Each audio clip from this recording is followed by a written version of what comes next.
नमस्कार.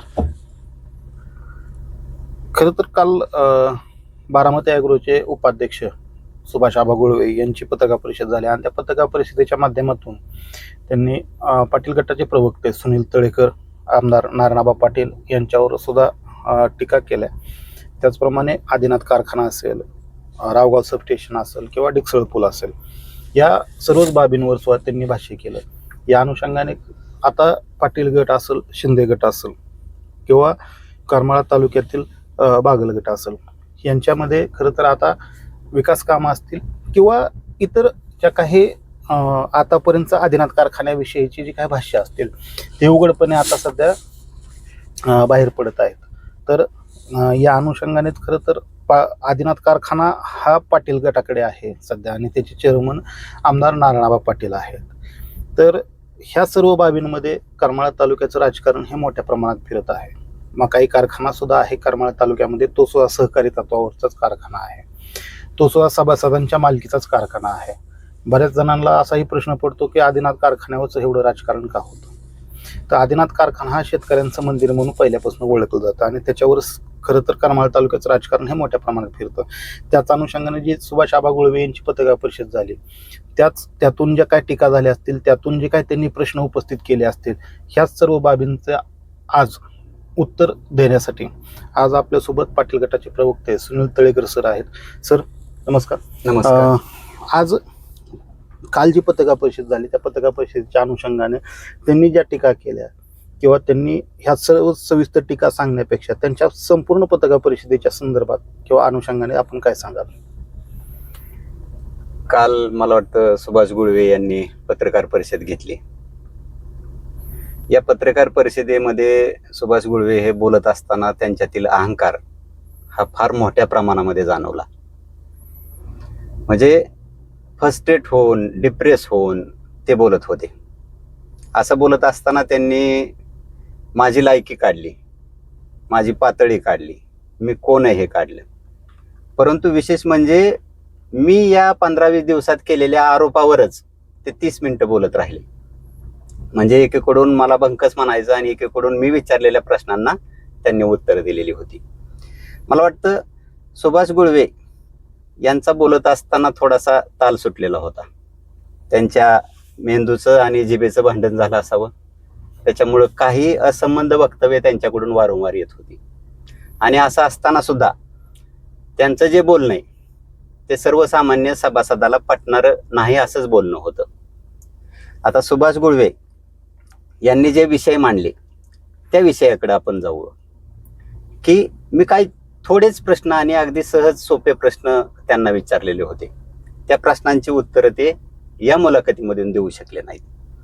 मला वाटतं सुभाष गुळवे यांनी बोलत असताना थोडंसं संविधानिक पदावर बसलेल्या आमदार महोदयाबद्दल थोडंसं तारतम्य बाळगायला हवं होतं. मी कोण आहे, काय आहे हे सगळ्या तालुक्याला माहिती आहे. आदरणीय आमदार नारायणआबा पाटील यांचा मी एक कट्टर असा समर्थक आहे आणि म्हणून गेली 30 ते 32 वर्ष झालं मी पाटील गटाचंच काम करतोय. आज करमाळा तालुका विकास आघाडी हा जो राज्य निवडणूक आयोगाकडे मान्यता प्राप्त पक्ष आहे त्या पक्षाचा मी सचिव आहे. या पक्षाचे 2 जिल्हा परिषद सदस्य आहेत, 4 पंचायत समिती सदस्य आहेत. या पक्षाला आमच्या करमाळा तालुक्यामध्ये 52,000 मतं मिळालेली आहेत. म्हणजे या पक्षाचा सचिव म्हणून काम करत असताना मी कुठलंही मानधन या पक्षाकडून घेत नाही. यानंतर सोलापूर जिल्ह्यातील दुसऱ्या क्रमांकाची शिक्षण संस्था म्हणून ओळखल्या जाणाऱ्या जेऊर येथील भारत शिक्षण प्रसारक मंडळाचा मी संचालक आहे. या संस्थेचे अध्यक्ष आमदार आदरणीय नारायणआबा पाटील हे आहेत. म्हणजे या 2 महत्वाच्या पदावरती मला काम करण्याची संधी आदरणीय आमदार नारायणआबा पाटील यांनी दिली.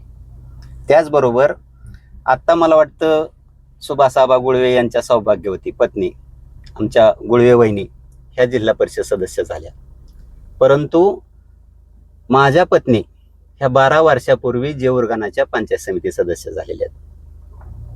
आदरणीय आमदार नारायणआबा पाटील यांचा बालेकिल्ला म्हणून ओळखल्या जाणाऱ्या वांगी गटामध्ये जेऊर गणामध्ये जिथं खऱ्या अर्थानं आदरणीय आमदार साहेबांचं राजकारण खुललं गेलं, पसरलं गेलं, जिथून राजकारणाने जन्म घेतला, त्या कर्मभूमीमध्ये पंचायत समिती सदस्य म्हणून काम करण्याची आदरणीय आमदार नारायणबा पाटील यांनी मला संधी दिली, म्हणजे आमच्या कुटुंबाला संधी दिली. ही संधी देत असताना मी अवश्य तुम्हाला सांगेल की पंचायत समिती सदस्याचा खर्च किती असावा निवडणुकीचा. माझा खर्च केवळ 22 रुपये होता. आज तुम्हाला आश्चर्य वाटेल. म्हणजे लोकांचं आबांवरील असलेलं प्रेम, आमची काही प्रतिमा, यामुळं तुम्हाला सांगतो इतक्या मोठ्या पदावरती काम करण्याची मला संधी मिळालेली आहे. त्यामुळं माझी लायकी काय ही सगळ्या तालुक्याला माहिती आहे. सुभाष गुळवेंनी असली निरर्थक वक्तव्य कधी करू नयेत. आणि हा अहंकार एकेकाळी रावणाला सुद्धा होता. म्हणून सुभाष गुळवे ज्या ज्यावेळी बोलत राहतील त्या त्यावेळेस ते उघडे पडतील. मला वाटतं त्यांच्या पत्रकार परिषदेमध्ये काही प्रश्न मला अपेक्षित होते, त्याची उत्तरं कधीच मिळालेली नाहीत. आज आपण बघतो की बारामती ॲग्रो लिमिटेड ही कंपनी आहे. ह्या कंपनीमध्ये वाईस चेअरमन हे पदच नाही. सगळे पत्रकार असू द्या किंवा शेतकरी बांधव असू द्या, हे काय म्हणतायत की बारामती ॲग्रोचे उपाध्यक्ष, बारामती ॲग्रोचे वाईस चेअरमन सुभाष आबा गुळवे. मी सांगतो की बारामती ॲग्रो लिमिटेड ह्या कंपनीचे चेअरमन हे आदरणीय राजेंद्रजी पवार साहेब आहेत. आणि या कंपनीचे CEO म्हणून लोकप्रिय आमदार आदरणीय रोहितदादा पवार हे काम बघतायत.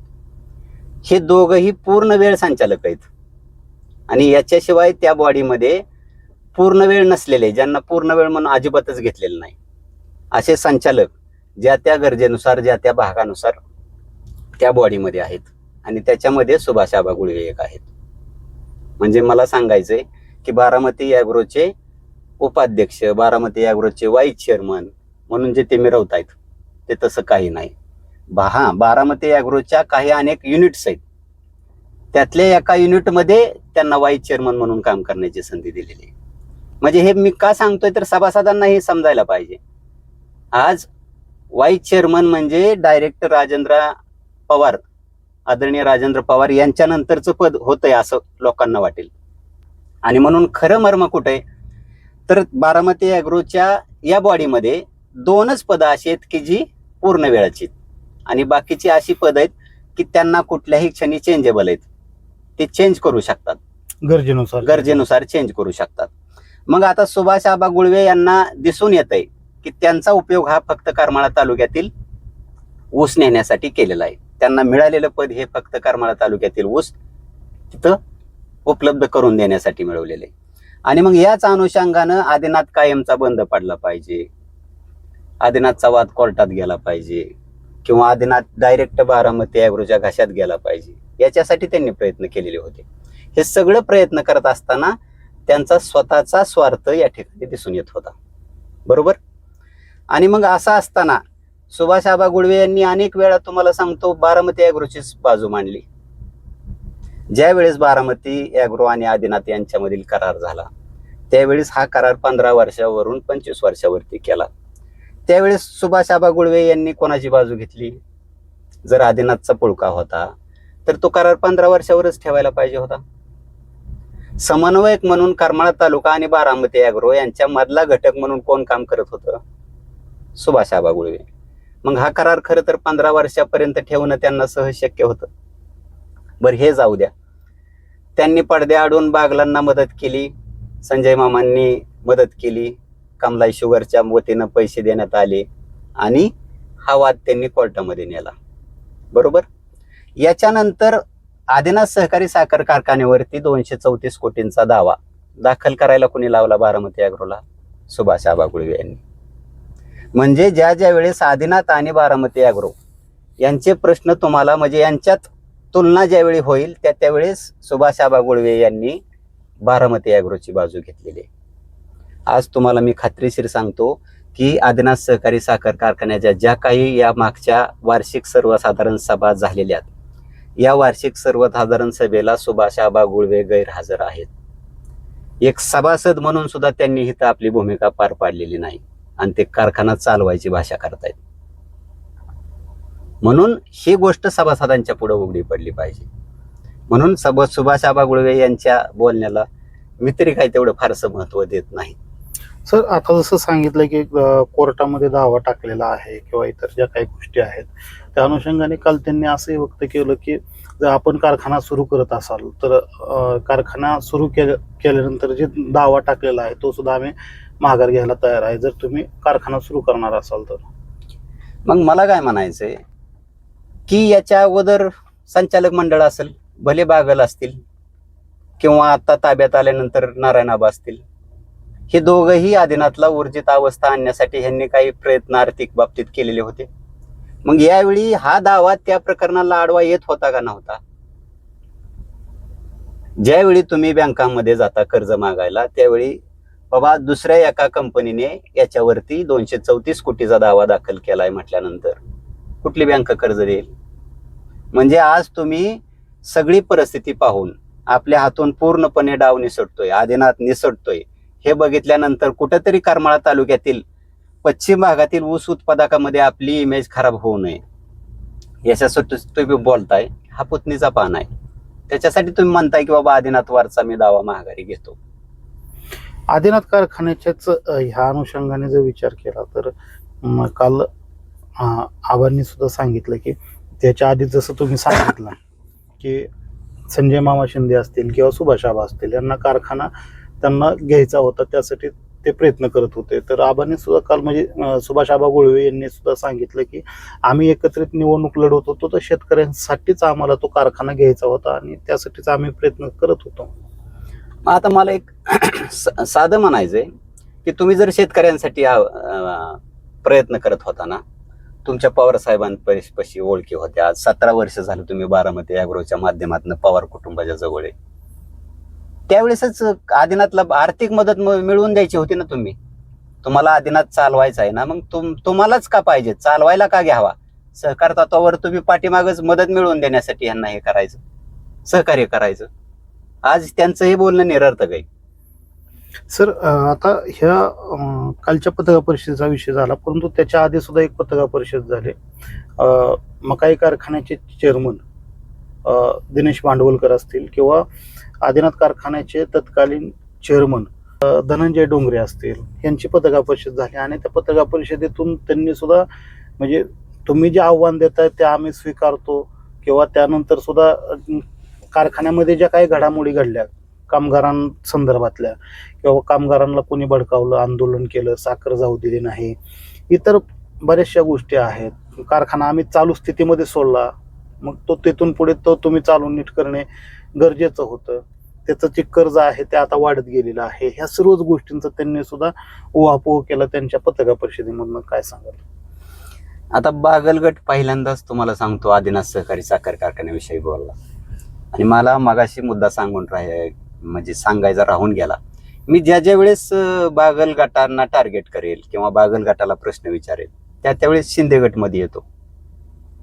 याच्या अगोदर मी प्रश्न विचारतोय बागल गटाला मागील 17 वर्षाच्या कारभाराबद्दल आणि शिंदे गटाचे उपसभापती अजित विघ्ने हे त्याचं उत्तर देत आहेत.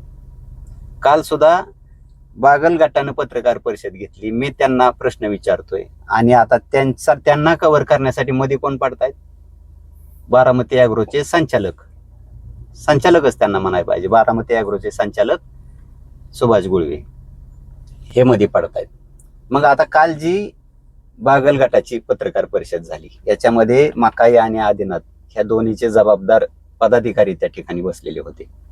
ह्या दोघांची पत्रकार परिषद मी जवळून बघितली. ही पत्रकार परिषद झाल्यानंतर मी त्यांना एक प्रश्न विचारला, कारण या पत्रकार परिषदेमध्ये मकाईचे चेअरमन दिनेश भांडवलकर यांनी काही प्रश्न उपस्थित केले. त्यांनी सांगितलं की बाबा 140 कोटी रुपयांचं काय झालं तर त्याचं नियोजन आम्ही साखर आयुक्तानं घालून दिलेल्या नियमानुसार अटी शर्तीप्रमाणे आम्ही तिकडे केलं. आता मला एक तुम्हाला विचारायचंय की ज्या वेळेस 140 कोटीचं नियोजन करत असताना कामगारांचा पगाराला ह्या प्राधान्य दिलं जातं. बरोबर. आज मकाईच्या सगळ्या कामगारांचे पगार झालेत का? त्यांनी एक पत्रकार परिषद घेऊन सांगावं.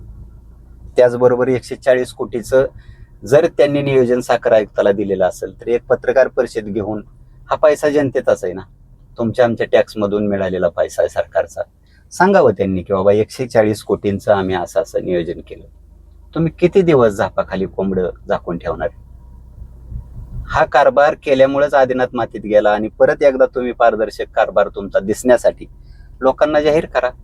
मकाईच्या कामगारांना किती पगारी दिल्या गेल्या, 140 कोटींची काय विल्हेवाट लावली, ह्या सगळ्या प्रश्नांची उत्तरं सभासदांसमोर मांडा ना. आणि मी उघड त्यांनी काय सांगितलं की बाबा मकाई आणि आदिनाथ, भांडवलकर सांगतायत की मकाई आणि आदिनाथ ह्या दोन वेगळ्या वित्तीय संस्था आहेत. मान्य. ह्या दोन वेगळ्या वित्तीय संस्था आहेत, ह्यांचं बॅलन्स शीट वेगळं आहे. मान्य. मी आरोप काय केला होता की आदिनाथचाच यंत्रणा, आदिनाथची तिजोरीचा वापर मकाईसाठी केला. बरोबर. तर आता 1,60,65,00,000 रुपयाचं ट्रान्झॅक्शन 5 एप्रिल 2022 रोजी कारखान्यामधून RTGS करून झालं. आदिनाथ मधून मकाईला पैसे गेले. ते पैसे कशा संदर्भात गेलेत ह्याचं उत्तर एकदा चेअरमन भांडवलकर यांनी सभासदांना, तालुक्यातील जनतेला द्यावं. त्याचबरोबर आदिनाथचे चेअरमन डोंगरे बसलेले होते. तर कमलाई शुगरने 10 लाख रुपये आदिनाथला कशासाठी दिले, कशाच्या पोटी दिले, हेही एकदा सभासदांसमोर त्यांनी जाहीरपणे सांगावं. आता दुसरी बाजू राहिली, आदिनाथ बद्दल बोलत असताना अतिशय दुर्दैवाची गोष्ट आहे की धनंजय डोंगरे यांनी सांगितलं की बाबा कामगारांना आडवं लावलं आणि आंदोलन साखर अडवली, आम्हाला चालवू दिला नाही. आता मला सांगा की जी व्यवस्थापन मंडळ आहे, संचालक मंडळ आहे, त्यांची पहिली भूमिका काय असते? सभासदांचा विश्वास प्राप्त करणे आणि कामगारांची विश्वासार्हता ती सुद्धा प्राप्त करून घेणे, कामगारांना न्याय देणे. बरोबर. मग ह्यांच्या काळामध्ये थकलेल्या पगारी, याच्या अगोदरही आदिनाथ सहकारी साखर कारखान्याला त्यांच्या काळात छोटंसं पॅकेज आलं होतं.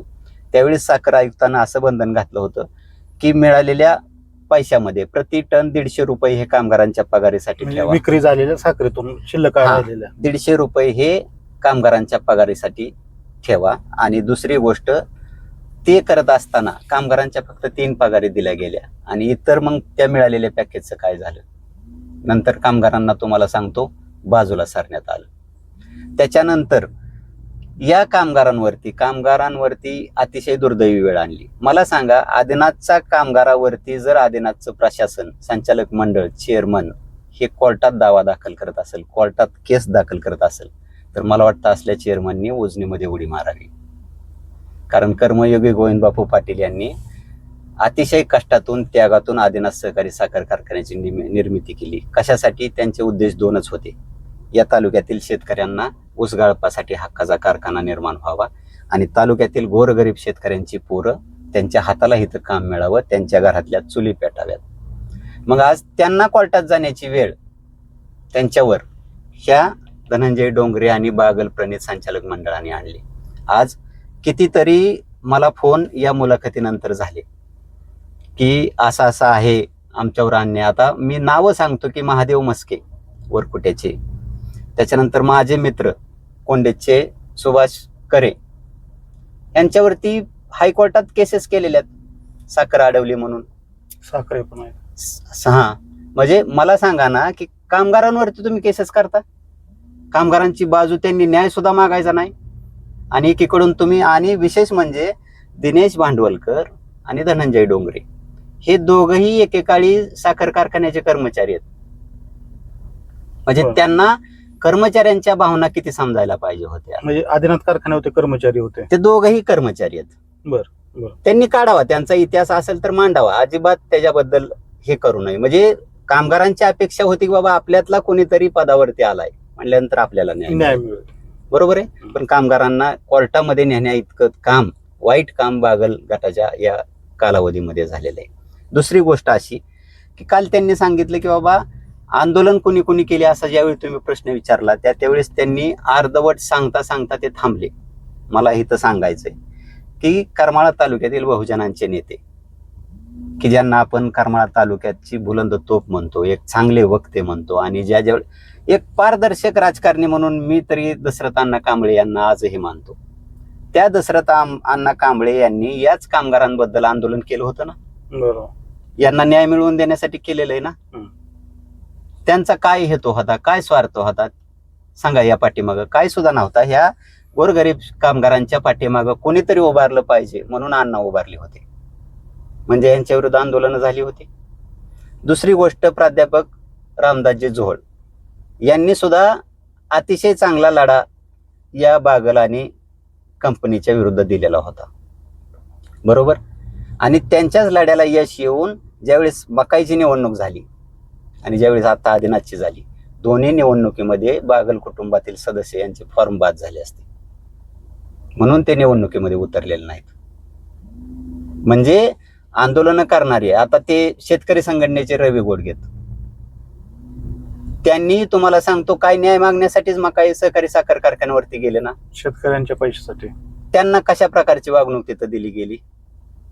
म्हणजे या विचार करायसारख्या गोष्टीत तुम्ही 2 साखर कारखाने चालवत असताना कोणाला न्याय दिला. एकीकडून सुभाष आबा गुळवे म्हणतायत की नारायण आबांनी तिथं मला दमदाटी केली, मला ह्याच्यावर येऊ दिलं नाही.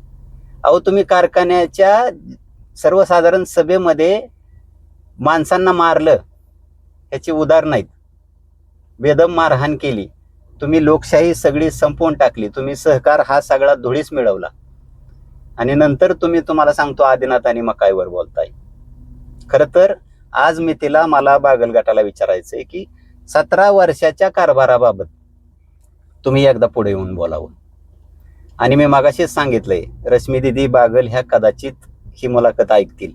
मला त्यांना चांगलं सांगायचंय की ज्या दिवशी आदिनाथ आणि मकाई हे दोन्ही कारखाने आपल्या करमाळा तालुक्यातले पूर्ण क्षमतेने चालू होतील, त्यावेळेस असले सुभाष आबा गुळवे सारखे जे बाहेर ऊस नेणारे आहेत ना, ह्यांचं राजकारण, ह्यांची दुकानदारी कायमची बंद पडेल.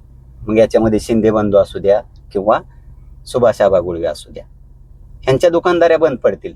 हे दोन्ही कारखाने, मी असं म्हणत नाही, दोन्ही कारखाने पूर्ण क्षमतेने ज्या दिवशी चालू होतील त्यावेळेस सुभाष आबा गुळवे कालच्या मुलाखतीमध्ये तुम्हाला काय सांगत होते, 12 लाख मेट्रिक टन आम्ही ऊस गाळपास नेला.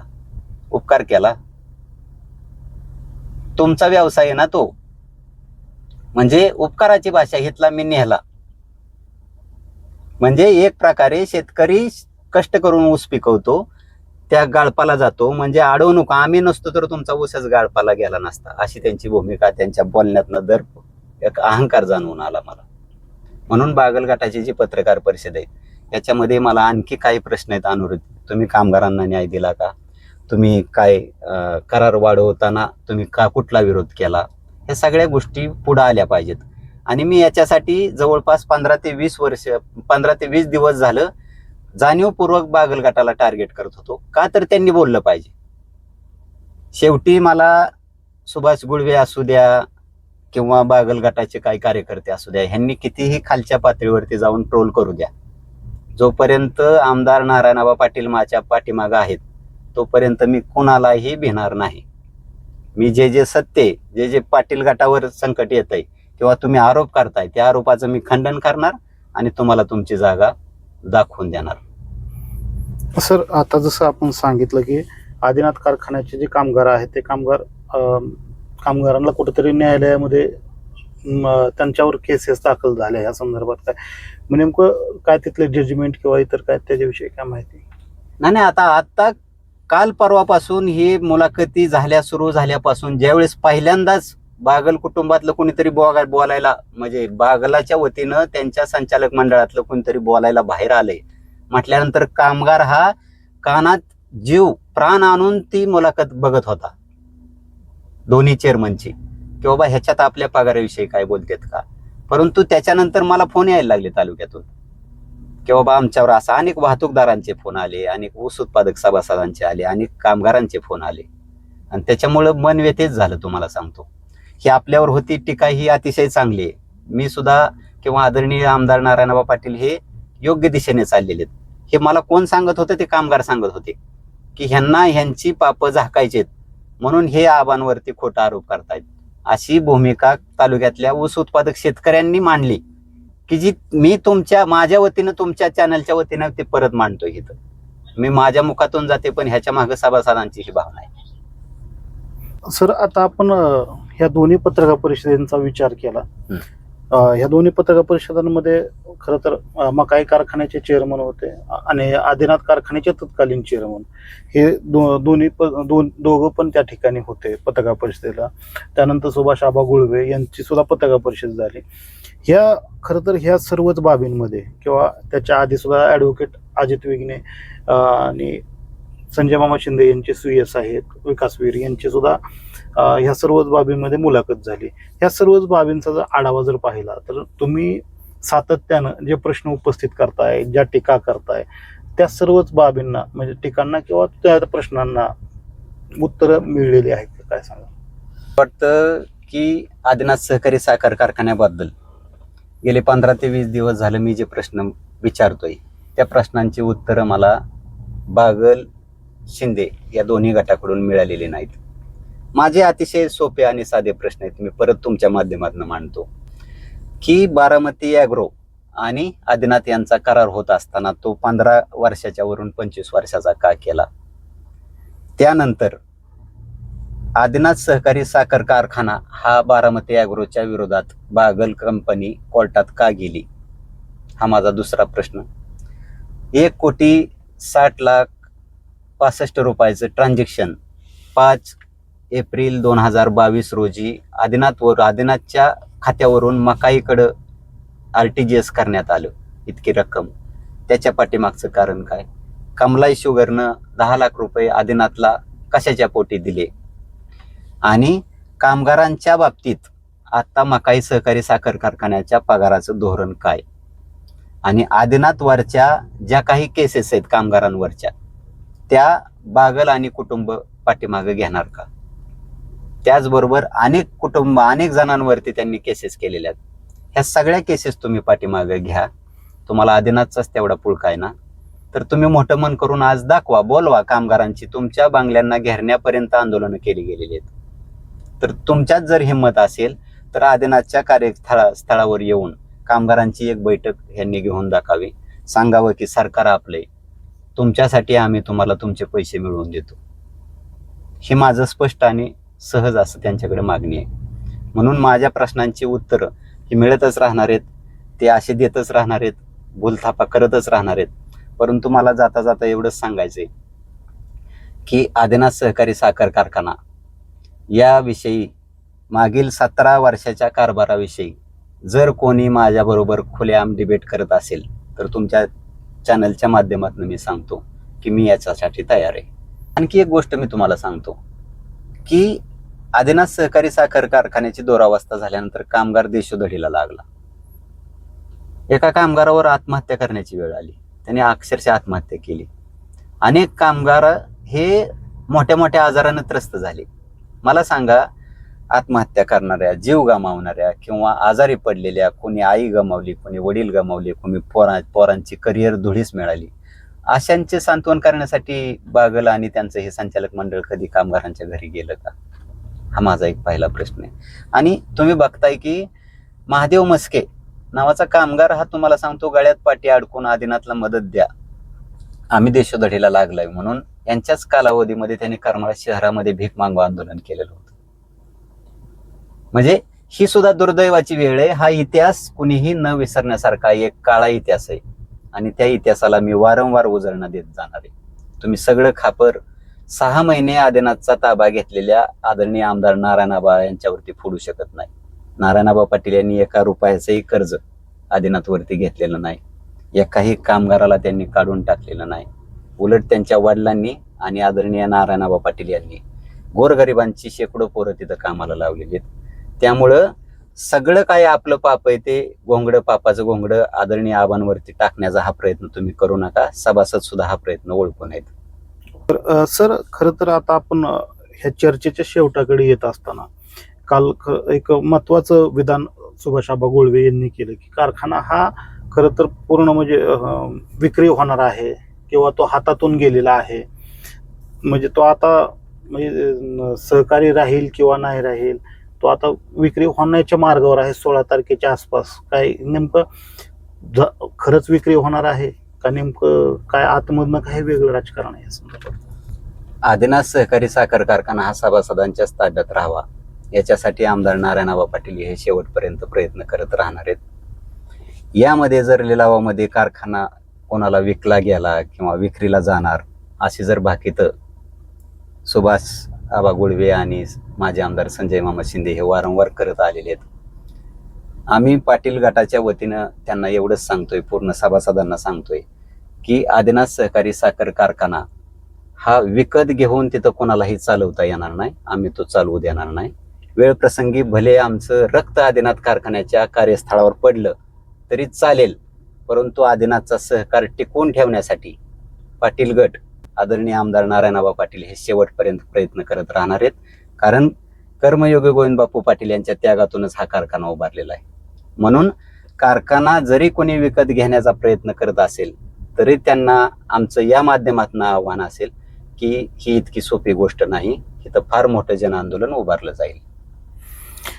तर नक्कीच या ठिकाणी ज्या ह्या 2 पत्रकार परिषद झाल्या त्यानंतर विविध चर्चांना एक उधाण आल्यासारखं झालं होतं आणि खरं तर टीका, राजकारण ह्या सर्वच बाबी ह्या ठिकाणी घडून येताना दिसून येत आहेत.